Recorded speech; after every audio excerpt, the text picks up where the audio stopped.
Ableton's been notorious for not really having the best stock sounds when you're making melodies like most of the other DAWs do. But with this recent update to 11.3, all of that may have just completely changed.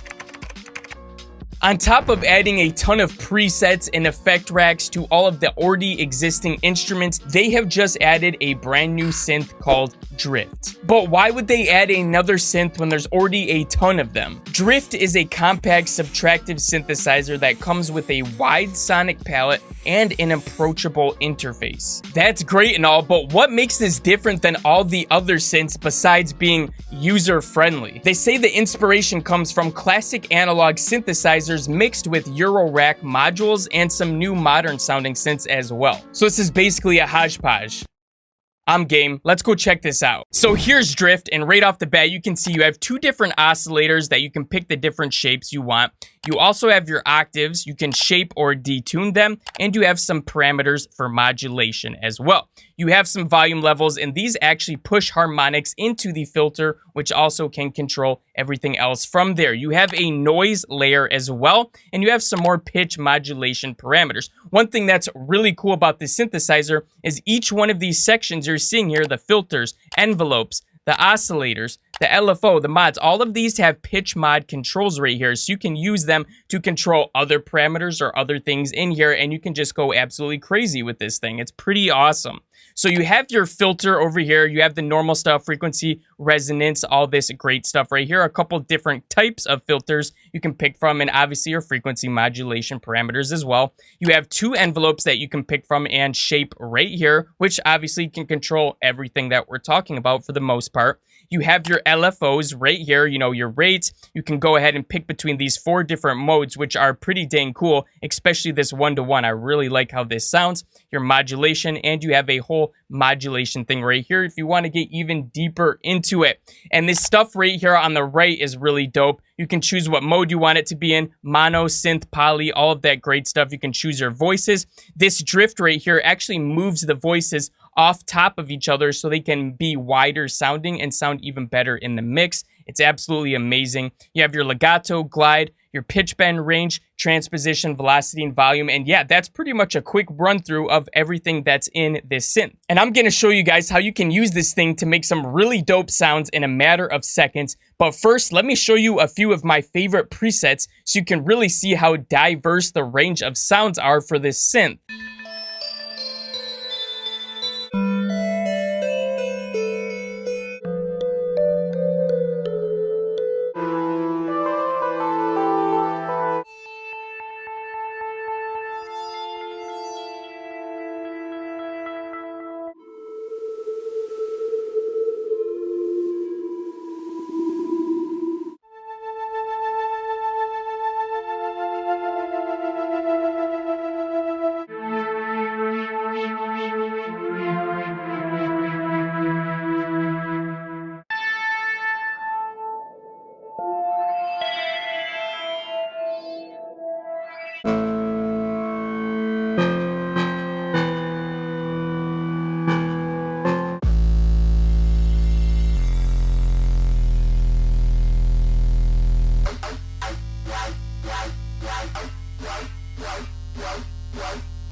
Let's jump in here and make a bass. I want to show you guys just how simple it is to really get started. Just for reference, this is what we have going on with the MIDI, just a simple bass pattern, what you were hearing for the bass presets.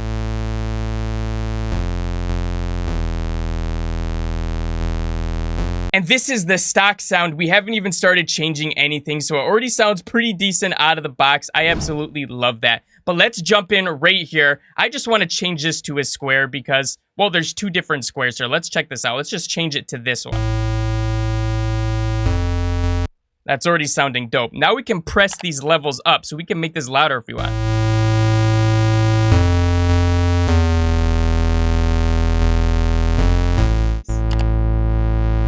Some resonance.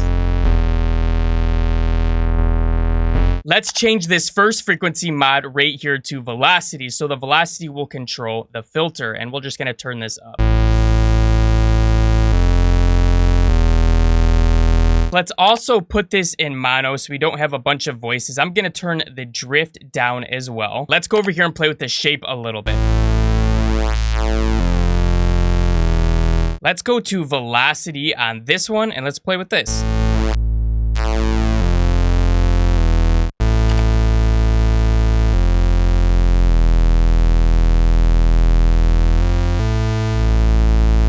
I want to hear what this other square sounds like as well.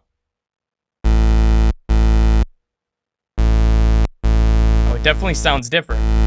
Not too bad for just messing around with knobs, right? Let's try making a pad. New instance of Rift. We're going to use the same thing we used for the other pads, just these 3 notes. Keep it super simple here, and let's jump right on in.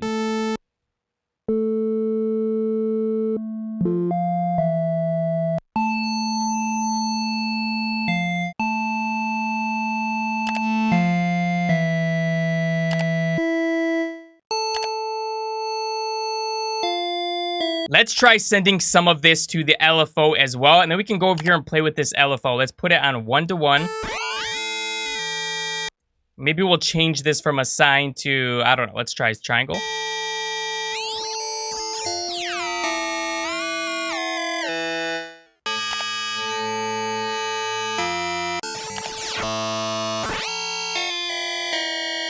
Let's play with the envelope a little bit. We'll turn up the attack. Let's turn up the sustain all the way. Let's try the stereo mode as well.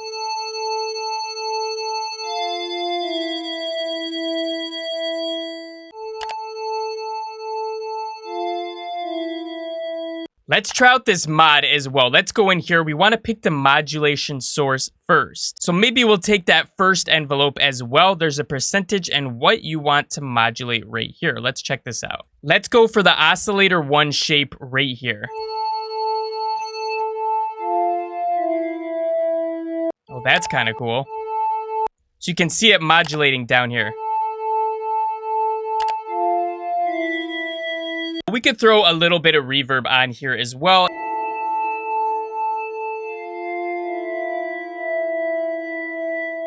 Let's add a little bit of chorus. I like this ensemble deep preset right here. We might turn the dry wet down a little bit. You guys get the point. I absolutely love this synth, and I think it's a great step up for Ableton. And if you guys want to advance your sound design techniques, you're going to want to check out this video next because we absolutely went crazy.